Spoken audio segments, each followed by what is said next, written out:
Hello everyone, আজকে চলে আসলাম নতুন একটি ভিডিও নিয়ে। আজকে বাসায় বাজার ছিল না, তাই তো সকাল সকাল বাজার নিয়ে আসলো। এখানে মাছ, মাংস, সবজি ছিল। এই তো আমি মাছগুলো আগে বের করে নিতেছিলাম, এগুলা কাটতে অনেক সময় লাগবে। রুই মাছটা কিন্তু অনেক বড় ছিল, কিন্তু মোবাইলে অনেক ছোট দেখাচ্ছে। আর কই মাছগুলোও অনেক বড় বড় কই মাছ ছিল। এখানে আমি সবজিগুলো বের করে নিতেছিলাম। এই তো শাক ছিল, ধনেপাতা, ঝিঙা, শসা, লেবু, আরও অনেক কিছুই ছিল। এই তো আমি সবজিগুলো এক এক করে সব বের করে নিতেছিলাম। সবজিগুলো বের করা হলে আমি এবার মাছগুলো কাটতে বসবো, কারণ ছেলেকে নিয়ে আবার স্কুলে যেতে হবে তাড়াতাড়ি রান্নাবান্না শেষ করে। এই তো এখানে আমি রান্নাবান্না শুরু করে দিলাম। রুই মাছ ভাজতেছিলাম আর কলমি শাক ভাজি করতেছিলাম।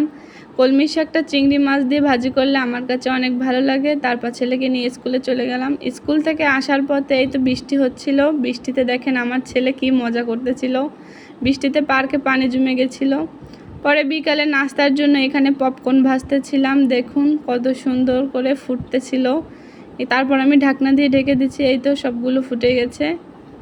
আমার ছেলে পপকর্নটা অত পছন্দ করে না, তার জন্য আবার এখানে ফুল পিঠা ভাজতেছিলাম। এই তো দেখুন ফুলে ফুলে উঠতেছিল। তারপর আমরা তিনজনে বসে পড়লাম খেতে। এই তো দেখুন রাত্রে আবার আমি ঘুমিয়েছিলাম। আমার ছেলে আমার কাছ থেকে মোবাইল নিয়ে দেখেন একা একা নাচ করতেছিল। সেরকম করে দুষ্টামি করে মোবাইলে একটা ভিডিও করার জন্য। সবাই কিন্তু আমার ছেলের জন্য দোয়া করবেন। আল্লাহ হাফেজ।